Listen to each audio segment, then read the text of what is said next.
maybe longer, that I first started reading the writings of Matthew Fox, Reverend Matthew Fox. He is the author of over 40 books. His most recent, Trump and MAGA as Antichrist, a handbook for the 2024 election. He's an Episcopal priest, formerly a Dominican, and his website, MatthewFox.org. Dr. Fox, Reverend Fox, REVDR, Matthew Fox is his Twitter handle, too. Not quite sure how to address you, but real pleasure to have you on the program with us. Well, thank you, Tom. Just call me Matthew. And thanks for being the intrepid journalist that you are, to borrow your recent phrase online. Well, I do my best. So Trump and MAGA as Antichrist. What provoked you to write this book, first off? Well, this summer I was teaching in Orvieto, Italy, and I went into the cathedral there that was built in the Middle Ages, and there's this large chapel, and there was this painting called The Antichrist, and it was an amazing fresco, and I stared at it, and the first thing I said, and the words came from my gut, not my head, was, "It feels like Donald Trump." And sure enough, when you look carefully at it, maybe we can even show the picture of it. The figures are the people listening to this fellow who looks like Christ but isn't. There's something off about him, and there's a devil whispering in his ear. But the people, there are dead people. There are people beating up other people in the audience. There's violence, and there's some ninja warriors in the background. So it's very fearsome. And it really hit me. And when I came home, I started to study more about it, and I realized that Freud was struck by it. He went back to that chapel 3 different times, visited Orvieto, because he was so taken by it. He said, in fact, that the painting was the best painting that he saw in his whole life, and Freud loved art.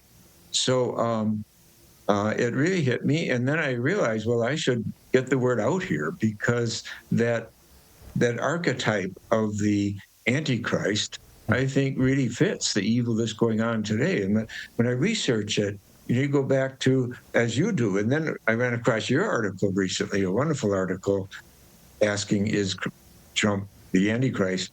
And I realized that, of course, it was first used in the 1st century in the book of Revelation, the last Christian book in the Bible. And but again, in the Middle Ages, Hildegard of Bingen, whom I'm quite fond of, and today is her feast day, in fact, she painted a picture of the Antichrist, and it is fierce. And she talks about it in a fierce way. That was the 12th century. Then you go up to this time of the 16th century, early 1500s, where Luca Signorelli painted this amazing painting. And then Luther kicks in, of course, in the 16th century, and he uses the term Antichrist. For 25 years, he's using it in talking about the corruption in Rome, first the Curia, and then the papacy. And then other reformers, Calvin, Knox, Zwingli, they picked up on it. So now here we are in the 21st century, and I think that what you detected in your excellent article last week, which you published the morning of the famous debate, is that the Antichrist is a name for evil. It's the opposite of the Christ, which is why I have a picture of, that's Hildegard's painting behind me, of Christ as a blue man offering compassion. She says the Christ is in all of us, and we all have this capacity for compassion. Then my book cover there borrows from the painting that I saw, and it's the devil whispering in the ear of the Antichrist. And yeah, I don't know if I think we sent the pictures. I don't know if we can show them or not. Oh, we did. We were able to put them on the air, yeah. For the people who are watching on television or on YouTube. Oh, I see. So you're arguing here, both as a theologian and as a historian, I guess, that Trump is the Antichrist, or an Antichrist, in the metaphorical sense, not in the literal sense. Do I have that right? Well, that's right. And of course, yeah, I mean, Antichrist is an archetype, so it's always metaphorical. Yeah, although but there it's was not just. speculation that John was actually talking about Nero back in the day, wasn't there? Well, that's right, and we can talk about Trump in our day. Yeah. You're applying this archetype to what's going on in your world, you know. But the title of my book is Trump and MAGA, because I don't think it's just Trump. I think what is happening under Trump, I think the Supreme Court has become a real sign of evil in our time. I really do. What it's done to destroy democracy.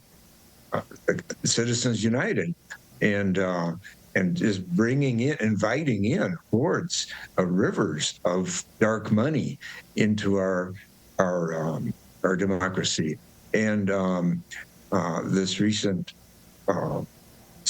proposal, of course, about presidents are immune when they're being presidential, and so forth. I mean, it's just one thing after another. So I think that and then the whole denial of climate change by an entire party in America is antichrist-like, because it's the opposite energy of what Price is talking about, and of course the lies.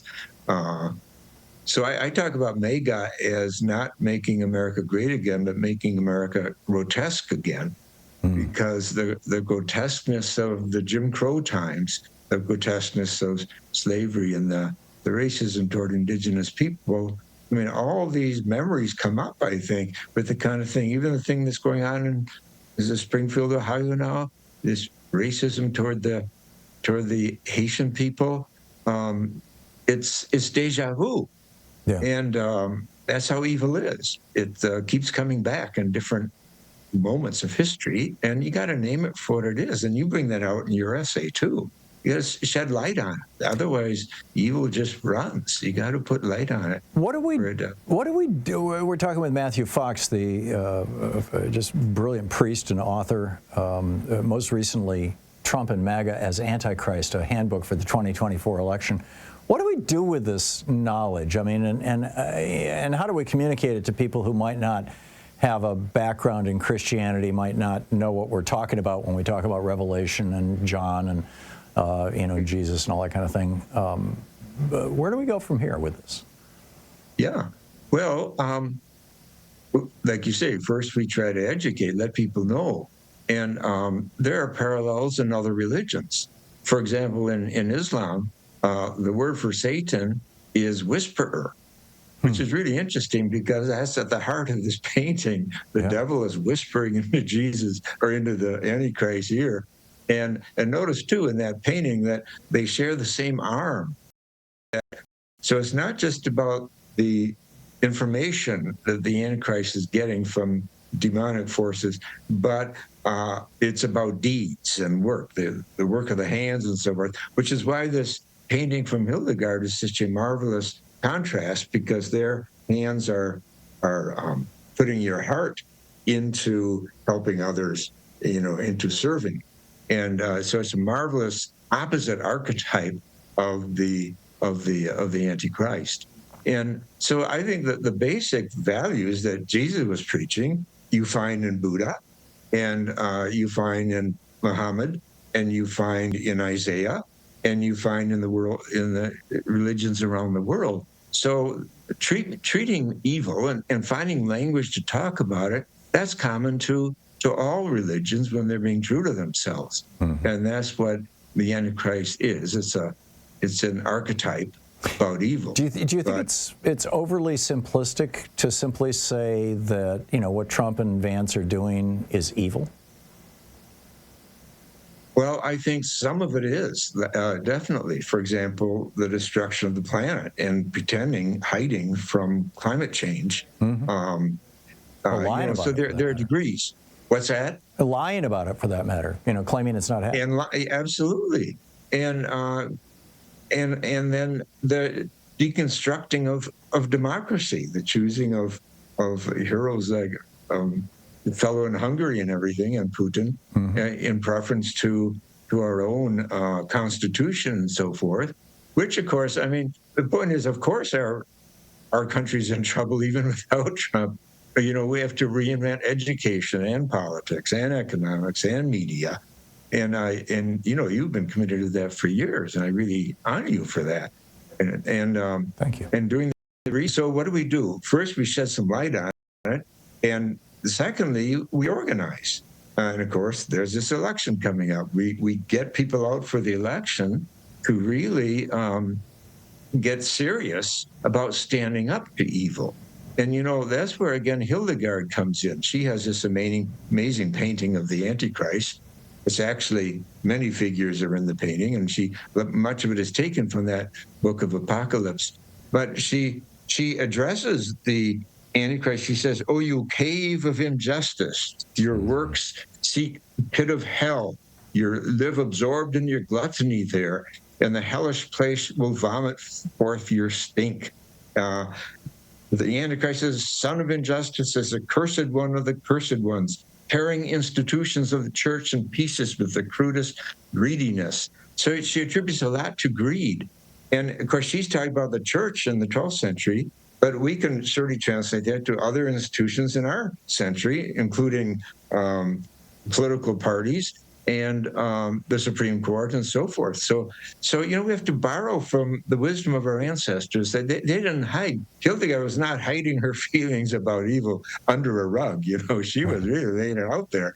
And she's now been declared a doctor of the church, one of only 4 women. Mm-hmm. And so she's a big shot spiritually in Western history. She took on popes, emperors, abbots, bishops, and she's shouting at him, isn't she? I mean, you can't get much tougher. That's right. Yeah. Some of these. Another book was an amazing book. One of America's great theologians, Reverend Dr. Matthew Fox, Episcopal priest, formerly Dominican priest, author of the new book, Trump and MAGA as Antichrist, a handbook for the 2024 election. MatthewFox.org is the website. Matthew, thank you so much for dropping by. It's such an honor to meet you after reading your works for all these years. I really appreciate it. Thank you. Thank you, Thomas. Honor to meet you. I really appreciate what you're doing. Great talking to you. We'll be back in just a few minutes, 18 minutes past the hour.